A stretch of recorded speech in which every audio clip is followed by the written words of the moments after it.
Hi, I'm Chad with Move for Guitar. This lesson is from our series Guitar Chords for Beginners. In this lesson, I'm going to show you how to play an open Bm7 chord. First off, if you'd like to get the diagram for this chord, the chord chart, you can click the link on the screen and it'll take you to an eGuide that you can download for free. And this eGuide includes this chord as well as a whole bunch of other beginner chords that are really useful to learn. It has really common beginner chords as well as less common ones. And not only do I show you how to play the chords, give you diagrams for those, but I show you how to put the chords together into chord progressions. So it includes a whole bunch of chord progressions that I have taken from the chords in the eGuide and put them together in sequences so you can see how they go together in a musical situation, and it'll also give you ideas of how to put these chords together into your own chord progressions. So if you'd like to get that eGuide for free, just click the link on the screen and you can download that. So here's an open Bm7 chord.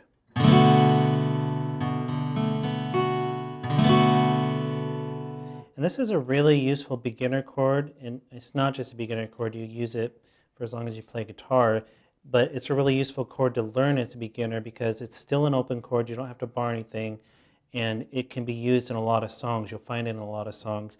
And for some reason, a lot of beginners don't learn this open Bm7, but it'll really help you out if you do, and open doors for playing a lot more songs or more that you can do if you're writing your own songs. So the fingering for this chord is your first finger on the 5th string, 2nd fret. Then you skip the next string and your second finger goes on the 3rd string, 2nd fret. Then you skip the next string and your 3rd finger goes on the 1st string, 2nd fret. So it's a little challenging to hold because you have all these 3 fingers in the 2nd fret and you're skipping a string each time. So you play the 5th string, skip, or you fret the 5th string, skip the 4th string, fret the 3rd string, skip the 2nd string, fret the 1st string. So you have to leave the ones you're skipping, the 4th and the 2nd, open, which means you let those ring out, but you're not fretting them. And you have to fret these other chords and other notes and get those to ring out. So it's a little challenging as far as you have to keep your fingers really on the tips of them so that they're not blocking these open strings at all. And that's going to be the most challenging part about this chord, and it's probably why some beginners don't learn it. But like I said, it's a really useful chord once you get it down. And just like anything on guitar, once you get it, it's good, you have it and it's down, and it just takes practice. Just like I mentioned, really be sure that you're on the tips of your fingers. If you bend back your joint like this at all, you're going to block out the open strings and it's not going to work at all. So you just have to really be on the tips of your fingers to get this to work. And you're going to have to turn your hands, it's not going to be turned like this. You're going to have to really turn it like mine is at this angle, almost like if you put your fingers straight out, they'd be pointing straight at your face. You really have to turn it like that just to get all your fingers into the same fret.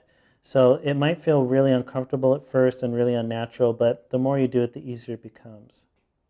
And with this chord, you're not playing the 6th string, so you're just going to mute that out. And the way you do that is with your first finger, you can let your first finger just lightly touch it and keep it from ringing out. Don't push down on it to fret that note and to get a note, and don't bend that string up or anything. Just lightly touch it right underneath here, and it's going to stop that from ringing out.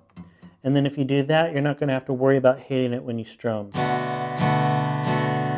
because that note's not in this chord. So you can just strum through all the strings and you're not going to hear it if you mute it out. And make sure that when you're fretting a note, the notes in this chord, that you're up close to the front of the fret in the 2nd fret, so you're close to this front fret wire. You're not way back here, because if you're way back there, it's going to take a lot of pressure to get those notes to ring out. And that's how it is on anything you play on guitar. You want to be up in the fret, close to the front fret wire, because it takes a lot less pressure to get the note to ring out clearly. And depending on the shape of your hand, the size of your hand, your thumb's probably going to be up pretty high like mine is. It probably won't be down like that because it kind of turns your fingers funny. So it's probably going to be up pretty high. And you can have this part of your hand touching the neck, and it's not going to even matter if you block out that string with that part of your hand because you're fretting up here above it, so it doesn't really matter. So this hand can just rest gently right there, that part of your hand. So when you think you have it, just strum through the chord. If you hear anything that sounds off, anything like that, you just got to go through, adjust each finger until you get each note to ring out clearly. And like I said, this is a really useful chord if you can get it early on. It'll really help you when you're learning songs or writing your own songs. And again, if you want to get the chord chart for this, the diagram, just click the link on the screen and it'll take you to a place where you can download the eGuide for free. And like I said, it has this chord and a whole bunch of other chords and chord progression, so it's really useful and it'll really help you out as a beginner. So that's an open B minor 7 chord.